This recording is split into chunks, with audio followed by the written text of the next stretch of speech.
Hello everyone, welcome back to Fight Tonight channel. Friends, before starting to watch this video, I would like to ask you to subscribe to my channel. I really want to get 5,000 subscribers on my YouTube channel. Thanks for supporting me, guys. Shakur Stevenson uninterested in Kambosos fight. Disappointed in his latest performance. Before Shakur Stevenson kicked in the front door at 135 pounds, the former Olympic silver medalist viewed George Kambosos Jr. as the sort of fighter he should eventually take on. Not anymore. Just a year ago, the name Kambosos had some serious weight behind it. The newly turned 30-year-old purified practically ever major world title from Teofimo Lopez and was considered as the man to beat in the weight class. Back-to-back defeats at the hands of Devin Haney, however, quickly changed that narrative. Ultimately, while Kambosos was dominated, Stevenson still believed that he was a major player. So, with the former unified champ making his return against Maxi Hughes this past weekend, Stevenson grabbed a ringside seat and paid close attention. If Stevenson's trip to Shawnee, Oklahoma,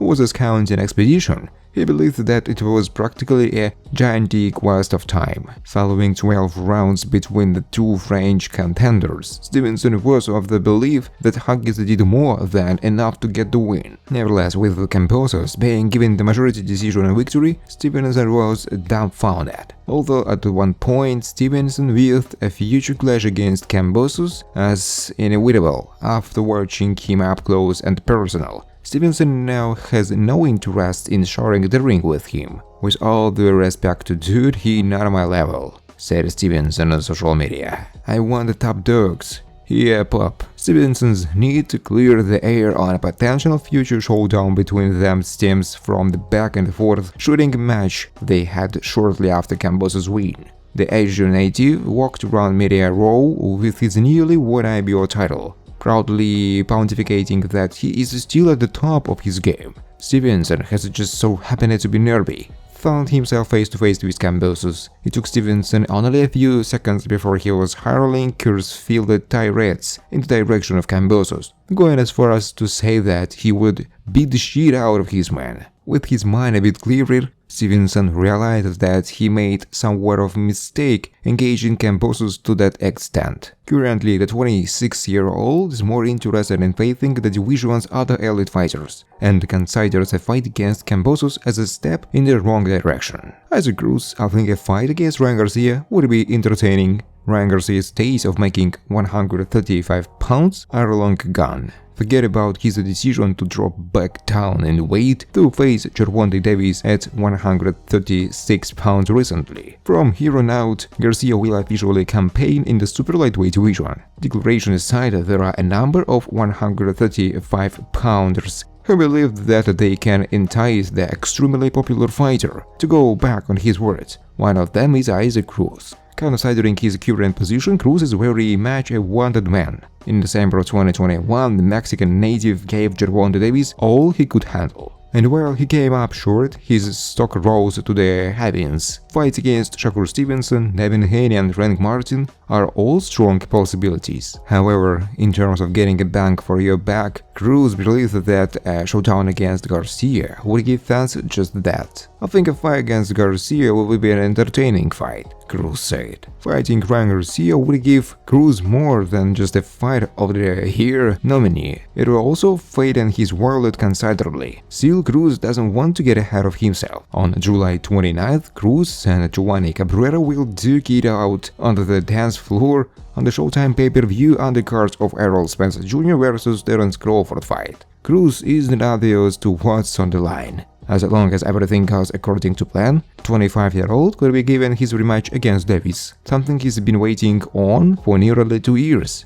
If Part 2 doesn't happen, Cruz would love to square off against Garcia. Ultimately, Cabrera stands in the way of Cruz's goals, so while he would love to expound upon why he deserves a rematch with Davis and why he should be facing Garcia next, Cruz will refrain from those talks until after July 29th. Shakur Stevenson on Kambosos Hughes. I thought it was a robbery. Maxi was a better fighter. Shakur Stevenson saw something entirely different from his ringside. See then the three judges witnessed that Saturday night in Shawnee, Oklahoma. The undefeated two-division champion contended afterward that British southpaw Maxi Hughes definitely deserved a victory over George Kambosos Jr. in their 12-round lightweight fight at Fire Lake Arena. Two judges, Joseph Mason and Gerald Ritter, scored their fight for Australia's Kambosos, who won their ESPN main event by majority decision because Judge David Sutherland scored their bouts a draw, 130-130. Stevenson didn't mince words when the early lightweight contender was interviewed by ESPN's Fernando Osuna at ringside after Kambosos' controversial win. "I thought it was a robbery," Stevenson said. "I thought Maxi boxed well, and I thought he was a better fighter." Kambosos had a lot of difficulty dealing with Hughes' movement and avoiding Hughes' strength left hand. Mason somehow scored 9 of the 12 rounds for Kambosos, who won 7 rounds on Ritter's card. "I think that the judges should be held to a higher criteria," Stevenson said. "I think that they should be as focused as the boxers, and I think that they need a lot more training to become a judge. So I feel like they're not watching the fights and they are not really paying too much attention to the fights. And I think it's messing up boxing." The 26-year-old Stevenson expressed respect for Kambosos' accomplishments. When they spoke as Kambosos and his team left the ring, Stevenson was also honest, however, and told Kambosos he would beat the shit out of him if they were to fight. Stevenson previously informed Osuna that he has little interest in Kambosos, who, like Stevenson, is now represented by Arum's Top Rank, which promotes Kambosos along with Dibella Entertainment. "I want to fight the best of the best, so as of right now, Kambosos is not on my level," Stevenson said. "I want to fight Devin Haney, Gervonta Davis, them the fight that I'm looking for. If you see me fighting Kambosos, y'all know I'm gonna stop him. That's how I feel about it, so I don't feel like he is on that level. But if I don't got no choice, and he is the next step down, I will beat him up too."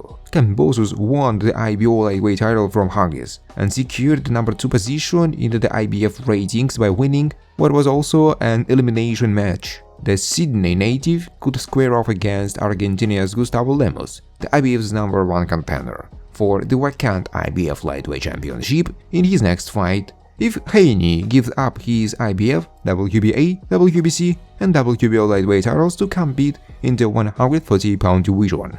It's gonna happen tonight. Oscar De La Hoya opens up about receiving a death threat after Ryan Garcia vs. Gervonta Davis fight. This year has been full of ups and downs for Oscar De La Hoya. After finally making the fight between Ryan Garcia and Gervonta Davis materialize, his star boxer ended up losing the bout, though he had blamed them all for leaking out the news of his injury. From the fight it was clear that Davis was a level about the boxer. However, what was more perplexing was that Garcia was left alone post-fight to face his first defeat. It confused a lot of fans that during the post-fight conference, Garcia's trainer and promoter were nowhere to be seen.